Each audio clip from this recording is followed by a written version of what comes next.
Quand j'étais en troisième, j'ai été très amoureux. C'était mon premier amour, très très fort, où en fait tu crois avant que tu as été amoureux, mais c'est en fait tu dis ah non, non, en fait c'est ça amoureux. Et puis on est arrivé au lycée, et donc le premier trimestre c'était plutôt pas mal passé. Et puis elle s'en est allée, donc elle est partie, et normal, hein, voilà. C'est parce que tu grandis pas à la même vitesse, je pense que c'est pour ça. Et j'ai eu un énorme chagrin d'amour.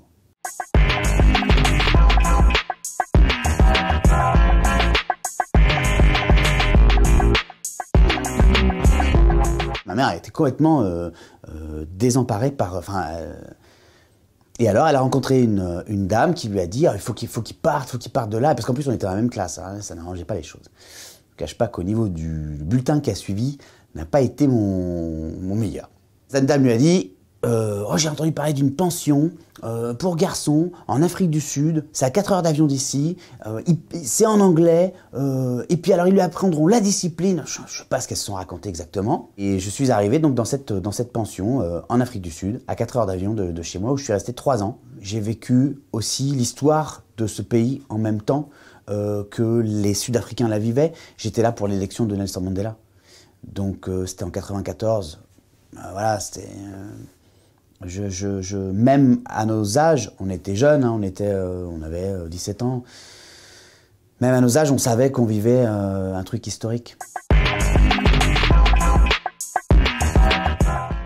La cérémonie des Césars, c'est arrivé aussi un petit peu comme un rêve qui se réalisait quand même. J'avais dit à mes parents, un jour, peut-être que c'est moi qui présenterai cette cérémonie.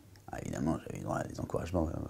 Oui, super. Donc déjà, tu termines ton assiette et puis ensuite, on verra, c'est comme ça. C'était pas Montessori, quoi, à la maison. Tout d'un coup, arrive l'opportunité c'est Maxime Saada, qui m'appelle et qui me propose de présenter la 43e cérémonie des Césars. Et c'est en marchant vers l'avant-scène, en m'avançant voilà, pour le début de la cérémonie, sur les mots de Dominique Farrugia qui dit « Mesdames, Messieurs, veuillez accueillir votre maître de cérémonie pour cette 43e cérémonie », que je me dis « N'empêche Manu que t'as refusé de sauter à l'élastique, mais t'es quand même là, quoi. J'aimerais bien voir les mecs qui étaient en train de me charrier sur le pont d'Avignon, je sais pas où. »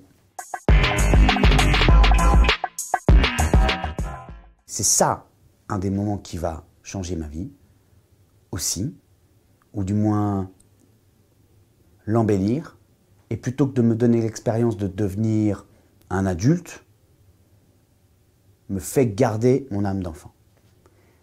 C'est les 4 mois que j'ai passés avec Jean-Pierre Marielle tous les soirs. Parfois, certains moments de la pièce, je me disais, mais mon Dieu, mais si vous saviez ce que j'ai vécu juste avant avec lui dans la loge, vous seriez dingue.